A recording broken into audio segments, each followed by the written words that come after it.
ప్రభువైన యేసుక్రీస్తు నామమునకు మహిమ ఘనత ప్రభావములు చెల్లునుగాక. నీవు చేయు మనవిని నేను అంగీకరించి ఉన్నాను.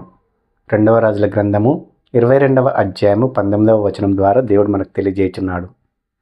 మనము ప్రార్థించినప్పుడు ఏవైతే విన్నపములు దేవునికి తెలియజేస్తామో ఆ విన్నపములను దేవుడు వింటాడు.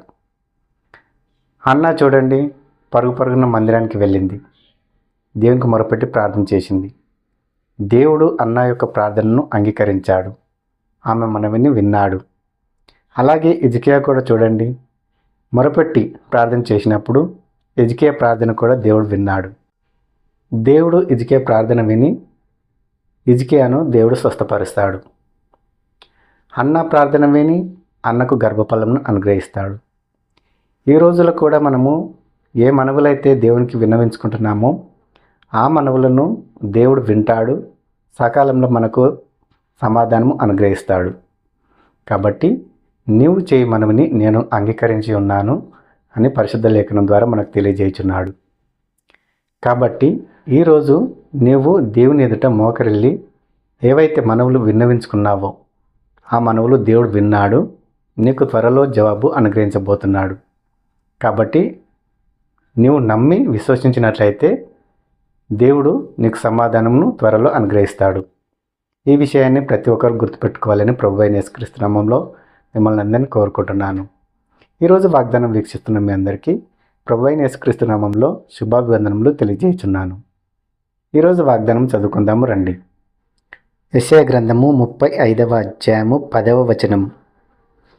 యెహోవా విమోచించిన వారు పాటలు పాడుచు తిరిగి సియోనుకు వచ్చెదరు. వారి తలల మీద నిత్యానందం ఉండును. వారు ఆనంద సంతోషములు గలవారై వచ్చెదరు. దుఃఖమును నిట్టూర్పును ఎగిరిపోవును. చదవబడినటువంటి వాగ్దానమును మీరు విన్నారు కదా. ఈ వాగ్దానం ద్వారా దేవుడు మనకేం తెలియజేయుచున్నాడంటే, దేవుని చేత విమోచింపబడిన వారు, దేవుని చేత ప్రత్యేకింపబడిన వారు, దేవుని చేత తమ బిడ్డలుగా ముద్రింపబడిన వారు, వారు ఎలా ఉన్నారంటే పాటలు పాడుచు తిరిగి సియోనుకు వస్తున్నారు. ఆ సియోనుకు వచ్చేటటువంటి వాళ్ళు ఎలా ఉన్నారు? వారి తలల మీద నిత్యానందం ఉన్నది. వాళ్ళు సంతోషంగా ఉన్నారు, ఆనందంగా ఉన్నారు, గంతులు వేయచ్చు, దేవుని స్తుతించుతూ గణపరుస్తూ ఉన్నారు. వారు ఆనంద సంతోషం గల వారై సియోనుకు వస్తున్నారు. వారి పట్ల దుఃఖము లేదు, నిట్టూర్పు లేదు, అవన్నీ ఎగిరిపోయినాయి. అలాంటి వారు సియోనుకు వస్తున్నారు. ఈ రోజుల్లో దేవుని మందిరానికి కూడా వస్తున్నారు. ఎలా వస్తున్నారు? దేవుని చేత ఏర్పరచబడిన వారు వస్తున్నారు. దేవుని చేత విమోచింపబడిన వారు వస్తున్నారు. దేవుని చేత ముద్రింపబడిన వారు వస్తున్నారు. ఎలా వస్తున్నారు? పాటలు పాడుచు నిత్యానందం గలవారై, సంతోషము ఆనందం గలవారై వస్తున్నారు. అలా దేవుడు కోరుకుంటున్నాడు. దేవుడు తన బిడ్డలు ఎలా ఉండాలనో ఆ విధంగా మనం ఉండాలి. సంతోషంగా ఉండాలి, ఆనందంగా ఉండాలి, పాటలు పాడాలి, దేవుని స్తుతించాలి, ఘనపరచాలి, ఆరాధించాలి, మహిమపరచాలి. సియోనుకు వచ్చే వాళ్ళు ఎలా ఉన్నారు? దేవుని చేత విమోచింపబడిన వాళ్ళు ఎలా ఉన్నారు? పాటలు పాడుతూ సంతోషంగా ఉన్నారు. వాళ్ళ తలల మీద నిత్యానందం ఉన్నది. నిత్యము వాళ్ళు ఆనందిస్తున్నారు, నిత్యము వాళ్ళు సంతోషిస్తున్నారు. ఆనంద సంతోషములు గల వారై వాళ్ళు సియోనుకు వస్తున్నారు. అలా మనం ఉండాలి. నిత్యము సంతోషంగా ఉండాలి, నిత్యము ఆనందంగా ఉండాలి. దేవుడు మనల్ని చూసినప్పుడు మన తలల పైన నిత్యానందము ఉండాలి. అంతేగాని దుఃఖంతో బాధపడుతూ వేదనతో కుమిలిపోతూ మనము ఉండడానికి వీలు లేదు. దేవుని యందు మనము భయభక్తులు కలిగి దేవుని నిత్యం స్తుతించినట్లయితే, ఆరాధించినట్లయితే, గణపరిచినట్లయితే, సంతోషంగా ఆనందంగా మనం దేవుని యందు ఉన్నట్లయితే దుఃఖము నిట్టూర్పులు ఎగిరిపోతాయి. అలా మనం ఉండి దేవుని మందిరానికి రావాలని దేవుడు ఆశిస్తున్నాడు. ఆ రోజుల్లో దేవుడు విమోచింపబడిన వారు పాటలు పాడుచు సంతోషంగా సియోనుకు వచ్చారు. దేవుడు వారిని చూసినప్పుడు వాళ్ళ తలల పైన నిత్యానందం ఉన్నది. ఆనంద సంతోషములు గల వారై వాళ్ళు వస్తున్నారు. దుఃఖం నిట్టూర్పు వారి పట్ల ఎగిరిపోయాయి, ఏమాత్రం కూడా కనిపించలేదు. మనం కూడా అలా ఉండాలని దేవుడు మనల్ని నుండి ఆశిస్తున్నాడు. మనము దేవుని యందు భయభక్తులు కలిగి మనము దేవుని యందు సంతోషించినట్లయితే, ఆనందించినట్లయితే మనలో ఉన్న దుఃఖం నిట్టూర్పు ఎగిరిపోతాయి. పరిశుద్ధ లేఖనంలో పౌలు చెప్పాడు కదా, ప్రభువునందు ఆనందించుడి, మరలా చెప్పుదును ఆనందించుడి. ఎందుకు ఆ మాట అన్నాడు? మనము దేవుని బిడ్డలం కాబట్టి ఈ లోకానుసారంగా మనము వేదన పడడానికి కానీ, దుఃఖపడడానికి కానీ, చింతించడానికి కానీ ఏమాత్రం వీలు లేదు. మనము నిత్యము ప్రభువునందు ఆనందించాలి, సంతోషించాలి. కాబట్టి ఒకవేళ దుఃఖము నిట్టూర్పు ఉన్నట్లయితే అది వెంటనే ఎగిరిపోతుంది.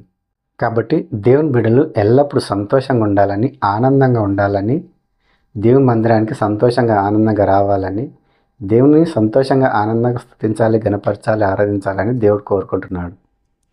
మనము చింతాక్రాంతలం కావడం కానీ, వేదన పడడం కానీ, దుఃఖంలో మునిగిపోవడం కానీ దేవుని చిత్తం ఏమాత్రం కాదు. దేవుని బిడ్డలమైనటువంటి మనము ఈ లోకంలో జీవించినంత కాలము దేవుని పట్ల మనం సంతోషంగా ఉండాలి, ఆనందంగా ఉండాలి. కాబట్టి ఈ విషయాన్ని ప్రతి ఒక్కరు గమనించవలసిందిగా ప్రభువైన యేసుక్రీస్తు నామములో మిమ్మల్ని అందరినీ కోరుకుంటున్నాను. ప్రార్థన చేసుకుందాము. ప్రతి ఒక్కరు తలలు వంచండి. పరలోకమందున మా తండ్రి యేసయ్య, నీ ఘనమైన నామం వందనాలు తండ్రి. ఈరోజు ఈ వాగ్దానం ద్వారా మీరు మాతో మాట్లాడినందుకే నీకు వందనాలు, స్తుతులు, స్తోత్రములు చెల్లించుకుంటున్నాము తండ్రి.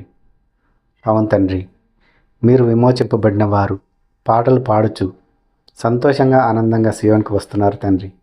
వాళ్ళని చూసినప్పుడు నాయన వాళ్ళ తలలపైన నిత్యానందం ఉన్నది తండ్రి. సంతోషము ఆనందం గల వారై సీయోనుకు వస్తున్నారు తండ్రి. దుఃఖము నిట్టూర్పులు ఎగిరిపోయినాయి తండ్రి. మేము కూడా అలా జీవించలాగిన సాయం చేయండి. ఈరోజు వాగ్దానం చూస్తున్న ప్రతి ఒక్కరిని మీరే దర్శించండి, కనికరించండి నాయన. నీ మందిరానికి నాయన మేము వచ్చినప్పుడల్లా సంతోషంగా ఆనందంగా రావడానికి సాయం చేయండి. యేసయ్య, దుఃఖంతో, బాధతో, విచారంతో నాయన నీ మందిరానికి రావడం ఏమాత్రం నీకు ఇష్టం లేదు. మేము సంతోషంగా ఆనందంగా నీ మందిరానికి రావడానికి సాయం చేయండి. సంతోషంగా ఆనందంగా నేను స్తుతించడానికి, గణపరచడానికి సాయం చేయండి. మీరు మమ్మల్ని చూసినప్పుడు మా తలలపైన నిత్యానందం ఉండే విధంగా మేము బహు జాగ్రత్తగా ఈ లోకంలో జీవించడానికి సాయం చేయండి. కనికరముల దేవ, ప్రేమ కలిగిన తండ్రి, నీకే వందనాలు, స్తుతులు, స్తోత్రములు చెల్లించుకుంటూ ఈ రోజంతనైనా మీరే మాకు తోడుగుండడానికి సాయం చేయండి. గొప్ప గొప్ప అద్భుతకరాలు, ఆశ్చర్యకరాలు ప్రతి ఒక్కరి జీవితంలో, ప్రతి ఒక్కరి కుటుంబంలో చేయమని వేడుకుంటూ మమ్మల్ని మేము తగ్గించుకుంటూ నీ నామం నచ్చుకోమని వేడుకుంటూ యేసుక్రీస్తు నామంలో ఈ మనవులు సమర్పించుకుంటున్నాము తండ్రి. ఆమెన్. ఈరోజు వాగ్దానం విన్నారు కదా. ఈ వాగ్దానం మీకును మీ కుటుంబములకును బహు ఆశీర్వాదకరంగాను, దీవెనకరంగాను ఉన్నట్లయితే ప్రతి ఒక్కరు ఒక లైక్ చేయండి, మీ బంధుమిత్రులకు షేర్ చేయండి.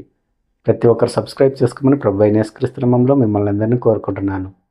ప్రభువైన యేసుక్రీస్తు కృప మీకును మీ కుటుంబములకును తోడై ఉండునుగాక.